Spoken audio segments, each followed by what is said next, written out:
નમસ્કાર વિદ્યાર્થી મિત્રો, આજે આપણે આ વિડીયોમાં દ્વિતીય સત્ર લેખિત મૂલ્યાંકન કસોટી 2025 અંતર્ગત ધોરણ 7માં જે વિજ્ઞાનનું પેપર છે એ પેપરના અભ્યાસ માટેનું મોસ્ટ આઈએમપી પેપરનું સંપૂર્ણ સોલ્યુશન કરવાનું છે. વિદ્યાર્થી મિત્રો, જો તમે અમારી ચેનલ ઉપર નવા હોય, પહેલી વાર હોય તો ચેનલને સબસ્ક્રાઈબ કરી લેજો, જેથી કરીને બીજા વિષયના પેપરના વિડીયો તમને મળી શકે. પ્રશ્ન નંબર 1 માં આપેલું છે, નીચેના વિધાનો ખરા છે કે ખોટા જણાવો. જેમાં આપણને બે વિધાન પૂછાય છે. પહેલું છે, ધમની હૃદયમાંથી ઓક્સિજનયુક્ત રુધિર શરીરના વિવિધ ભાગો તરફ લઈ જાય છે, તો જવાબ આવશે સાચું. વનસ્પતિના પ્રકાર દ્વારા પાણી અને ખનિજ ક્ષારોનું શોષણ કરે છે, તો જવાબ આવશે સાચું. આગળ જોઈએ, પ્રશ્ન 1 માં આપણને વિકલ્પ આપેલા છે. નીચે આપેલ પ્રશ્નના યોગ્ય વિકલ્પ પસંદ જવાબ લખો. નંબર 1, ઈસ્ટમાં પ્રજનન ખાલી જગ્યા દ્વારા થાય છે, તો જવાબ આવશે કલિકા સર્જન. વનસ્પતિનું પ્રજનન અંગ ખાલી જગ્યા છે, તો જવાબ આવશે ડી પુષ્પ. પ્રશ્ન નંબર માં આપણને અહીં આકૃતિ આપેલી છે, એને આપણે ઓળખીને લખવાનું છે. તો પહેલી આકૃતિ છે એ વિદ્યુત બલ્બ છે, જે અંદર ફિલામેન્ટ આવે છે, અને બીજું છે સ્થિતિમાં કળ, એટલે વિદ્યુત કળની આકૃતિ દોરેલી છે. પ્રશ્ન માં આપેલું છે, એક શબ્દમાં જવાબ આપો.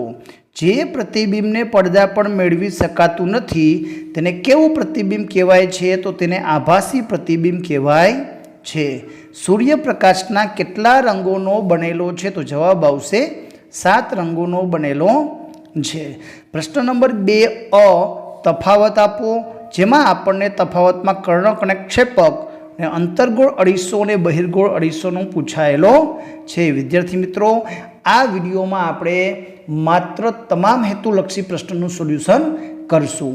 તફાવત, ટૂંકમાં ઉત્તર, પ્રયોગ અને સવિસ્તાર પ્રશ્નનું સોલ્યુશન આપણે ભાગ નંબર 2માં કરશું. જો તમે અમારી ચેનલ ઉપર નવા હોય તો ચેનલને સબસ્ક્રાઈબ કરી લેજો, જેથી કરીને નવો વિડીયો તમને ઝડપથી મળી શકે. પ્રશ્ન 2 માં યોગ્ય જોડી ગોઠવો. તો અહીં 1 અને 2 જોડકા જોડવાના છે.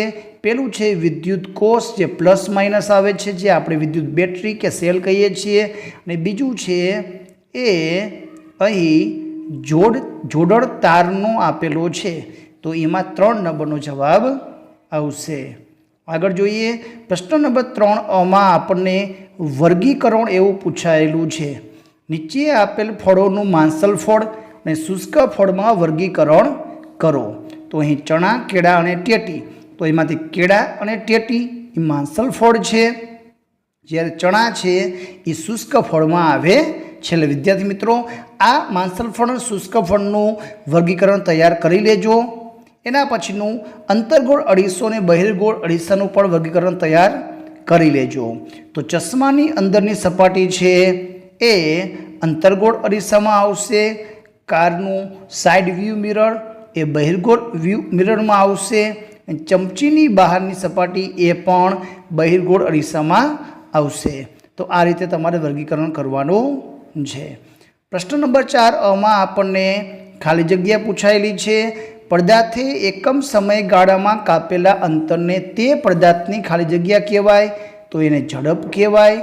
સમયનો મૂળભૂત એકમ ખાલી જગ્યા છે, તો જવાબ આવશે સેકન્ડ. બીજું આપેલું છે, માં આપણને વિકલ્પ પૂછાયેલા છે. યોગ્ય વિકલ્પ પસંદ કરીને જવાબ. તમારી શાળાના પાણીમાં ટાંકાને જંતુમુક્ત કરવા તમે કયા રસાયણનો ઉપયોગ કરશો?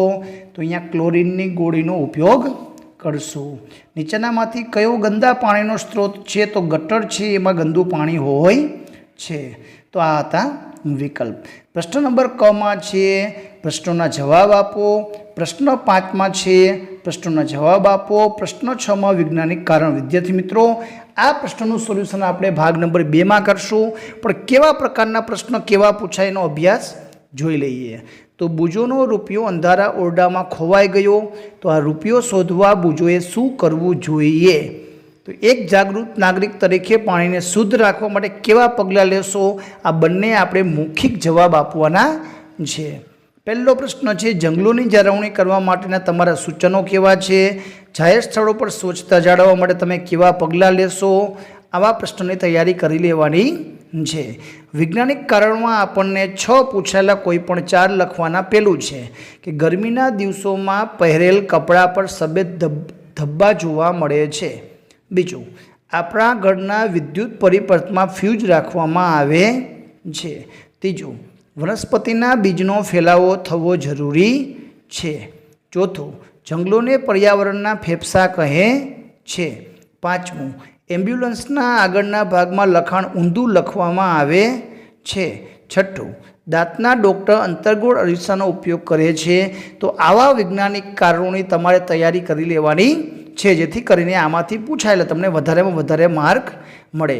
પ્રશ્ન નંબર 7માં માગ્યા મુજબ પ્રશ્નો છે। વિદ્યાર્થી મિત્રો, અહીં આપેલા પ્રશ્નોનો અભ્યાસ કરી લેજો। કેવા પ્રકારના પ્રશ્ન પૂછાય છે, એના પછી દાખલા, જ્યાં આવર્તકાળ, ઝડપ એ શોધવા માટેના દાખલા આપેલા છે, તો એના પણ સૂત્ર બહાર કરી લેજો, જેથી કરીને તમને આ 4 માર્કમાં 2 દાખલા ગણવાના થાય તો એ તમને આવડી જાય।